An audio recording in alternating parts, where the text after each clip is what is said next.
चंद्र नायक निखिल उत्कल खरुड़ा समाज सभापति आज कार्यक्रम है निखिल उत्कल खरुड़ा समाज एटा नवम कार्यकारी कमिटी बैठक जोटा कि संबलपुर रे अनुष्ठित है। यही कार्यक्रम ये जो कार्यकारी कमिटी आमर वार्षिक सम्मिलन जोटा कि आसन माने बरहमपुर गंजाम बरहमपुर सहर रे आसंता 21-22 तारीख डिसेम्बर रे अनुष्ठित होगाकू जाउची तापाई गोटे एक्चुअली प्रिपेरेटरी मीटिंग एवं आमर जो भविष्यत कार्यपंथा उपरे विशेषकर आलोचना करा जायछि एवं ताहा सहित संबलपुर खरुड़ा समाज तरफ एक्चुअली गोटे संवर्धना सभा अनुष्ठित होता माने संबलपुर जेतिक खरुड़ा भाई अच्छी से जो खरुड़ा समाज गठन करते अनेक उन्नतिमूलक कार्यक्रम कर चली जथा एक्चुअली ब्लड डोनेशन कैंप हो बा एक्चुअली प्लांटेशन प्रोग्राम हो बा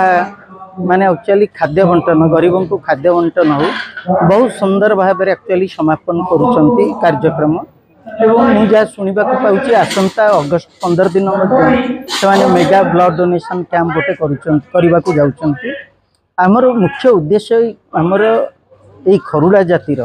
सारा ओडिशा रे जेतिक अच्छी नहीं गोटे एक्चुअली गोटे संगठित भाव में कार्यक्रम प्रस्तुत करवा यहाँ मूल लक्ष्य आम ये खरुड़ा निखिल उत्कल खरुड़ा समाज आपण मैंने जानी आमर एक्चुअली खरुड़ा समाज कहले खरुड़ा जोटा कि ओबीसी अदर बैकवर्ड कास्ट आसुचे विशेषकर आम जातिर लोक मैंने आगुरी अशिक्षित होकर रही केवल तांकर जो कौलिक वृत्ति तथा माने कंसा पितलर कार्यक्रम बा दुकान करवा बा कंसा पितल तैयारी करवा एथिरे सीमित रही जाफल से माने आ द्वारा परिवार भरण पोषण करवा संभव होनी कहीं आजिकल कंसा पितल आदृत लोकों द्वारा हो तेणु तांकर भविष्यत आम समस्त को एकाठी करी केमती पिला माने आगु को भल पाठ पढ़े समाज रे प्रतिष्ठित हो पारे जहाँफल ओडिशार सामग्रिक उन्नति रे सेमानंकर सहयोग आसीबो